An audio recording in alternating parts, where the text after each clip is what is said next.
Welcome to ज्ञान कुंज। जैसे कि तुम्हें पता है कि हमने क्लास 12th की एक सीरीज स्टार्ट की हुई है जिसमें मैं आपको पार्टनरशिप सिखा रही हूँ, जिसमें हमने फर्स्ट चैप्टर जो है हमारा फंडामेंटल वो स्टार्ट किया हुआ है, जिसमें हमने अभी तक profit and loss appropriation account के बारे में सारी बेसिक सीखी है, कैपिटल अकाउंट के बारे में सीखा, उसमें जर्नल एंट्रीज कैसे करनी है उसके बारे में सीखा।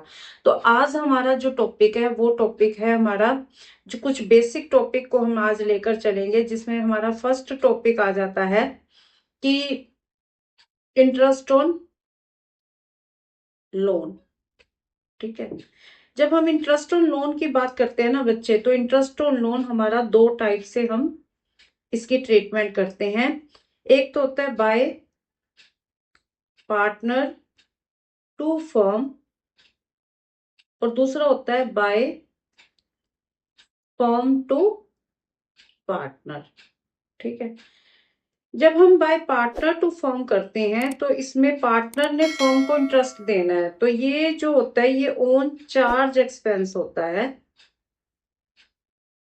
और इसमें इसकी जो इंटरेस्ट रेट होता है या तो पार्टनर्स के बीच में एग्रीड रेट होता है या फिर आईपीए 1932 प्रोवाइड करता है 6% से। तो इनमें से जो भी वैल्यू होती है वो ली जाती है। अगर इन पार्टनर्स के बीच में एग्रीड हुआ है रेट तो उस रेट से चार्ज किया जाएगा, नहीं किया हुआ तो फिर हमारे पर एप्लीकेबल हो जाता है आईपीए 1932, जिसमें उन्होंने प्रोवाइड किया हुआ है 6% इंटरेस्ट रेट। ठीक है, तो उसके अकॉर्डिंग इंटरेस्ट रेट चार्ज किया जाता है। लेकिन अगर हम बाय फर्म टू पार्टनर की बात करते हैं वो पार्टनर्स की तरफ से, फर्म ने पार्टनर्स को लोन दिया हुआ है तो इसमें फर्म इंटरेस्ट चार्ज करती है, तो इस ये नोट चार्जेबल होता है।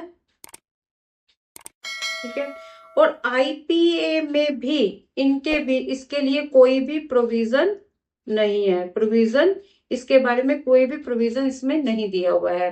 तो यहाँ पर अगर बात करते हैं तो अगर पार्टनर्स के बीच में कोई एग्रीड रेट है तो वो रेट पर इंटरेस्ट चार्ज किया जाता है, अदरवाइज रेट नहीं चार्ज किया जाता है, इंटरेस्ट नहीं चार्ज किया जाता है। तो जब हम बात करें कि बाय पार्टनर टू फर्म, तो यहाँ पर जो इंटरेस्ट होता है, ठीक है, इंटरेस्ट ऑन लोन एक्सपेंस है फर्म के लिए, तो इंटरेस्ट ऑन लोन तो क्या होगा, डेबिट होगा। टू क्या हो जाएगा, पार्टनर लोन अकाउंट। इसमें हम इंटरेस्ट को पार्टनर के लोन अकाउंट में ही ट्रांसफर कर देते हैं। लेकिन जब हम फर्म टू पार्टनर की बात करते हैं तो इसमें पार्टनर की कैपिटल अकाउंट या करंट अकाउंट को डेबिट किया जाता है। तो हमारी एंट्री होती है पार्टनर कैपिटल या फिर current account debit to interest on partner loan account. ठीक है, इसके साथ ही जब हमारी ये जो लोन बाय पार्टनर होता है, बाद में इसको क्या किया जाता है, प्रॉफिट एंड लॉस अकाउंट में ट्रांसफर कर दिया जाता है to interest on partner loan. ठीक है, और ये जो हमारा इनकम होती है इसमें इसके लिए एंट्री होती है interest on loan account debit to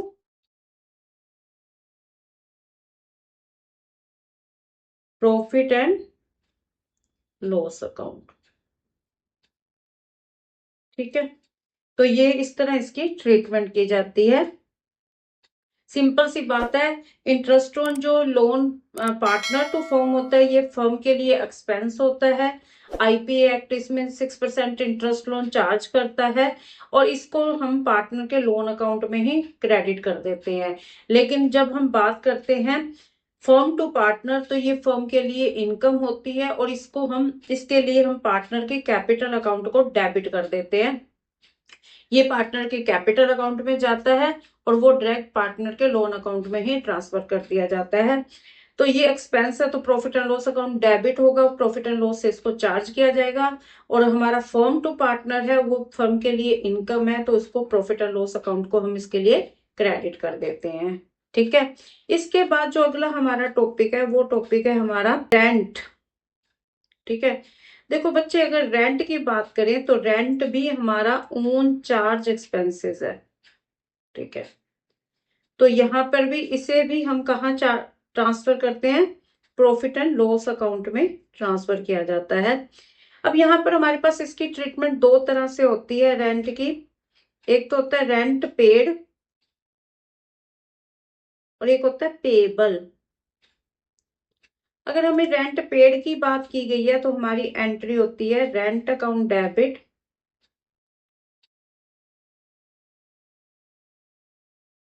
to bank account. लेकिन अगर पेबल की बात की जाएगी तो हमारी एंट्री होगी rent account debit to rent payable, ठीक है। होप आपको समझ आ गई होगी। और बाद में इसको प्रॉफिट एंड लॉस अकाउंट में ट्रांसफर कर दिया जाता है, profit and loss account debit to rent या फिर रेंट पेएबल, ठीक है। अगला हमारा जो टॉपिक है वो टॉपिक है हमारा interest on drawing. Interest on drawing के हमारे पास तीन मेथड है। एक है हमारा सिंपल मेथड, दूसरा है हमारा प्रोडक्ट मेथड और तीसरा हमारा मेथड है एवरेज मेथड।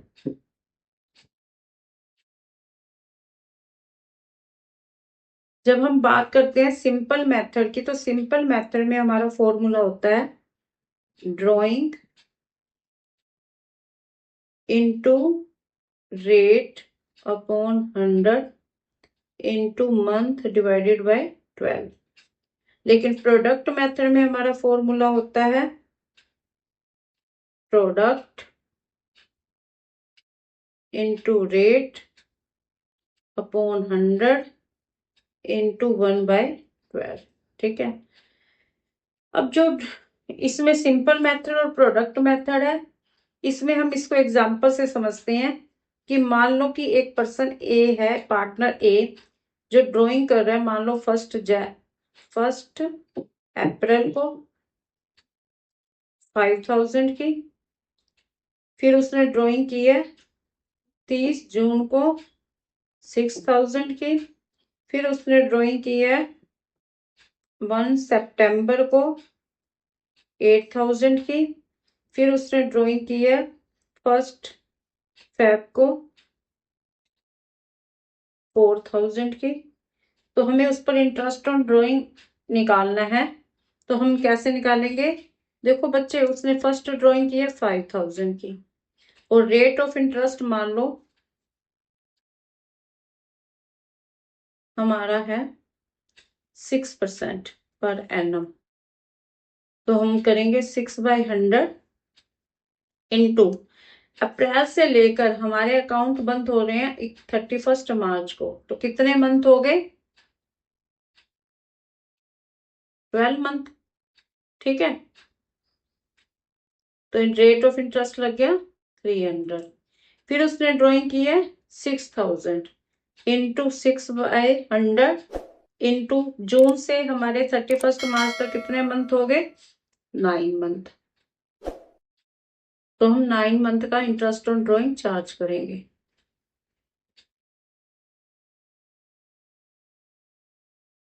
फिर हमारा हो गया 8000 इंटू 6/100। सितंबर में इसने चार्ज किया तो सितंबर, अक्टूबर, नवंबर, दिसंबर, जनवरी, फरवरी, मार्च, तो कितने मंथ हो गए हमारे, 7 मंथ।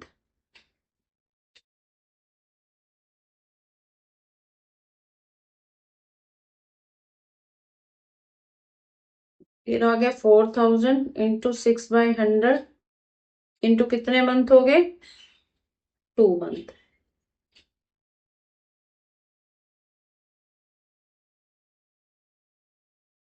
तो हम इन सबको प्लस करके इंटरेस्ट ऑन ड्राइंग निकाल लेंगे। कितना हो गया ये, 325527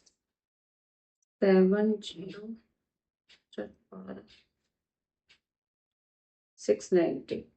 और यही बात अगर हम प्रोडक्ट मेथड में करें तो हमारा कैसे ड्राइंग चार्ज किया जाएगा, 5000 इंटू क्या कर देंगे, 12 से मल्टीप्लाई, फिर 6000 इंटू 9 से मल्टीप्लाई,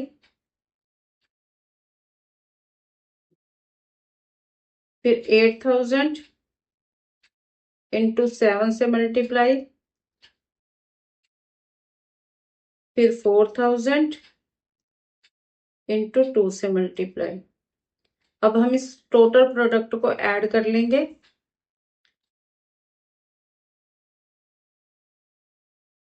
6 और 5 11 और 5 16 और 70। अब हमारा रेट ऑफ इंटरेस्ट है 6% और 1 मंथ का हम चार्ज करेंगे।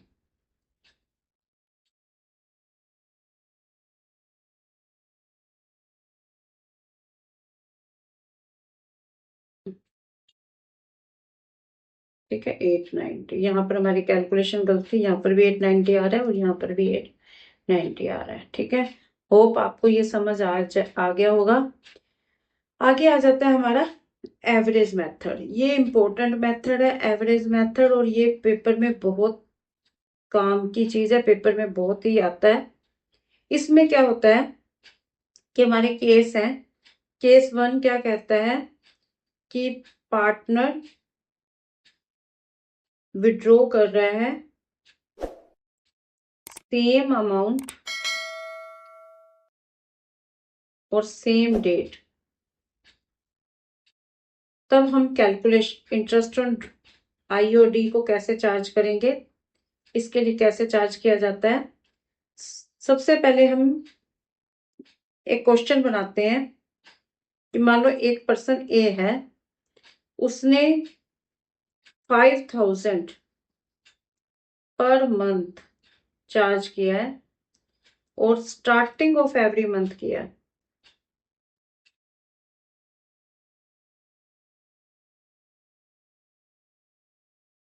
तो यहाँ पर अगर उसने फर्स्ट ड्राइंग जो की थी वो की थी उसने 1 अप्रैल को, सेकंड उसने की 1 मई को, देन 1 जून, और ऐसे ऐसे उसने लास्ट 1 मार्च को उसने चार्ज किया है।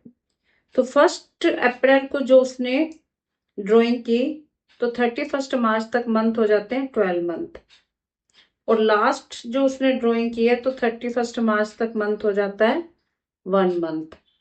डिवाइडेड बाय क्या आ गया 2, 13/2 6.5।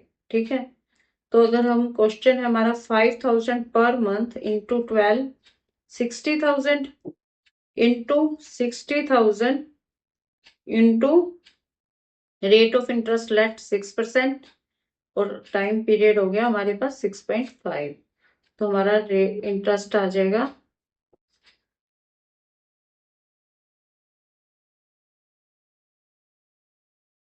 ठीक है।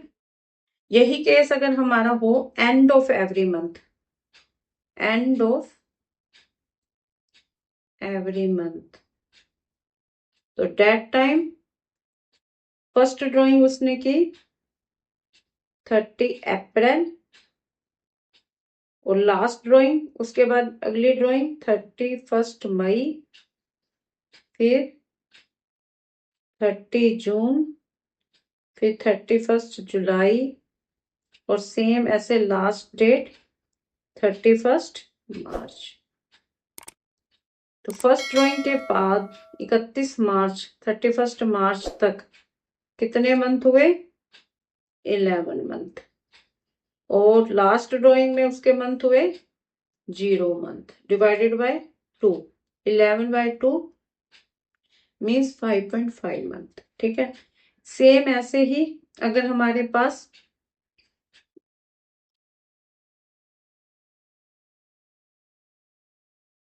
5000 इंटरेस्ट ऑन ड्राइंग है, तो 5000 into 12 60,000 into 5.5 divided by 12 into 6%।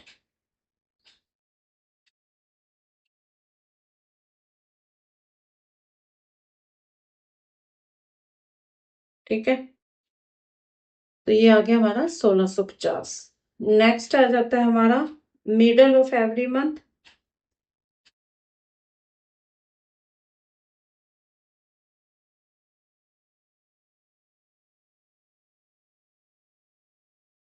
Middle of every month में फर्स्ट ड्राइंग उसने की फर्स्ट 15 अप्रैल को, फिर 15 मई, फिर 15 जून और लास्ट डेट 15 मार्च।